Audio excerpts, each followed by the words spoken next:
We all look at landscapes every day, right? Hills, cities, parks. We tend to think of them as just, well, scenery. But what if there's way more to it? What if every single landscape is telling a story, and most of us just don't know how to read it? Okay, let's get into this. So let's really chew on that question for a second. The view from your window, it's not some static picture. It's more like a living document, absolutely packed with hidden conflicts, forgotten histories, and invisible lines of power. To really get our heads around this, we're going to use a simple metaphor, the onion. With every layer we peel back, we're going to get deeper into the landscape's true nature, from its visible surface right down to its ideological core. You ready? Let's start peeling. Okay, so the very first, outermost layer of any landscape is its history. And I'm not just talking about the geological history of rocks and rivers, but its human history. You could almost call it its life story. And that brings us to this really cool concept called landscape biography. It's the idea that a landscape isn't just an object we look at. It's a world in formation, constantly being shaped by the countless lives that have been lived there. It's like a place has its own biography, just like a person. And as the geographer Marwin Samuels put it so brilliantly, these biographies have authors. Landscapes are actively created. Someone's decisions, their ideas, their actions, they're physically written into the world we see. But here's the thing, these authors aren't always city planners with some grand blueprint. Nope. Sometimes they're just ordinary people making everyday choices that, over time, literally write a history into the land itself. This is a perfect example of what's called path dependency. Think about the Icelandic highlands.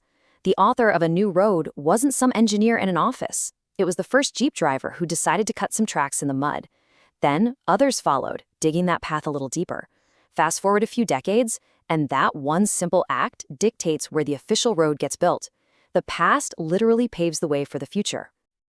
All right, let's peel back the next layer. So you get beneath the history, and what do you find? The present.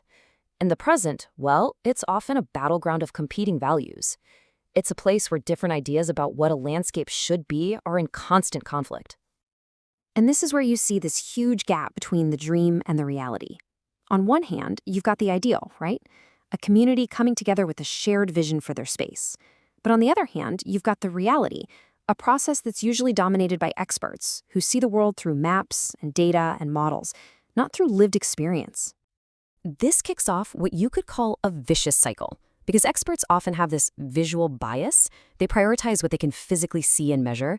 They end up excluding all the local knowledge from the public. Things like memories, feelings, daily routines, well, they don't fit neatly onto a map, so they just get ignored. And pretty soon, public participation just becomes a box-ticking exercise. It's meaningless. Which leads to a really fundamental question. If an expert and a local resident are staring at the exact same view, are they actually seeing the same landscape? The answer is a hard no. Geographer D.W. Meinig actually argued there are at least 10 different ways to see any single landscape. Just look at this. A developer looks at a plot of land and sees wealth, property values. A biologist sees an ecological system. A longtime resident, they see a place, a home, filled with personal meaning. An artist sees aesthetics. The crazy part is, none of them are wrong, but they're all seeing a completely different landscape. The scholar Don Mitchell takes this even further. He says we need a whole new set of rules for reading the world. First, landscape is produced. It's made by work, by labor. Second, it has power over us. Just think of hostile architecture on benches. It's designed to control how we use public space. And third, landscape is the physical shape of social justice or injustice. The huge differences between a well-funded park and a polluted industrial zone, that is not an accident. This brings us to our third layer. And this one, well, it gets a lot more personal. This is all about how landscapes make us feel. Who belongs here, and who is made to feel like an outsider? This quote from the photographer Ingrid Pollard just cuts right to the heart of it. It really makes you question why some people and some experiences are culturally tied to certain landscapes and seem totally out of place in others. This feeling is captured in a concept called the pastoral interlude.